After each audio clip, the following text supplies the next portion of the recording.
In section 2, we are going to review how to find the area and circumference of a circle.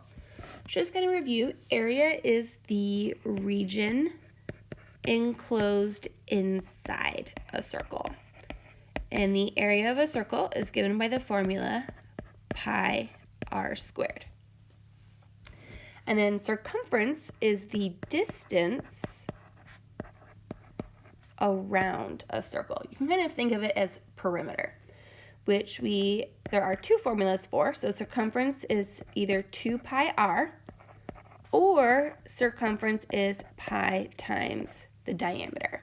Just kind of remember that since the diameter is a segment that goes between the center of a circle, it is technically twice the length of the radius, which is how we get two different formulas, because you can either think of it in terms of the diameter or two radii.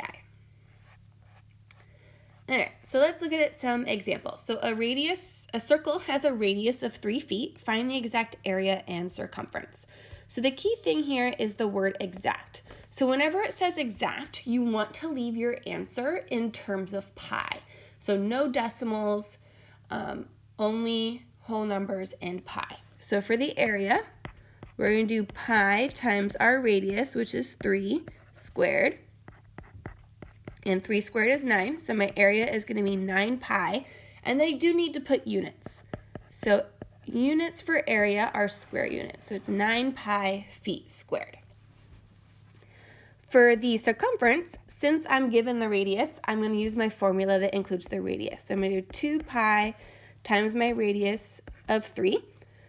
And 2 times 3 is 6, so I get 6 pi, and then the units for circumference are just regular units, which in this case are feet. So those are my exact area and my exact circumference.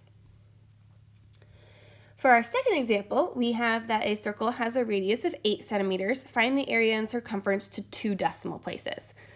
So a lot of the time, leaving it as exact doesn't really make sense. Like, what does it mean for a circle to have an area of 9 pi?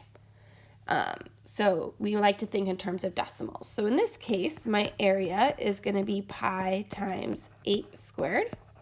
And 8 squared is 64. So we have 64 pi. So 64 times pi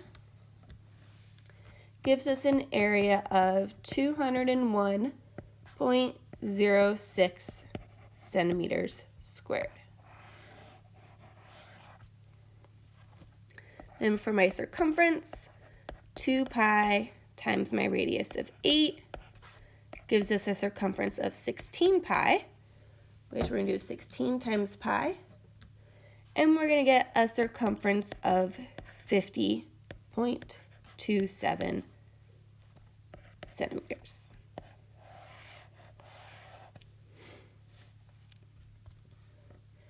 The next things we're going to look at is if you're given the area or the circumference of a circle, we can actually use that to solve for the radius or the diameter. So we know that a circle has an area of 9 pi inches squared, and we want to find the diameter. So it is important here that we say diameter, which is not the radius. So I'm going to use the fact that I know my area, 9 pi, and that has to equal pi r squared. So the nice thing is, if my area is already in terms of pi, so this is kind of the upside to leaving my area in terms of pi, I can go ahead and cancel those. So I'm left with 9 equals the radius squared. And in order to get rid of that squared, I take the square root, and then it tells me that I have a radius of 3. So if I have a radius of 3, my diameter is 2 times that, so 2 times 3. So I have a diameter of 6 inches. And again, want to make sure you include your units. In our last example, we have that a circle has a circumference of 154 millimeters. Find the radius. So again, radius here. So if I'm solving for the radius, I'm going to go ahead and use the circumference formula that contains r. So I know 154 is going to equal 2 pi r. Now in this case, I can't cancel my pi's because my circumference is not in terms of pi. So what I'm going to do is I'm going to divide both sides by 2 pi, and that will give me my radius, which is likely going to be a decimal. So I'm going to do 154 divided by 2 pi, and we're going to get a radius of approximately 24.51 millimeters.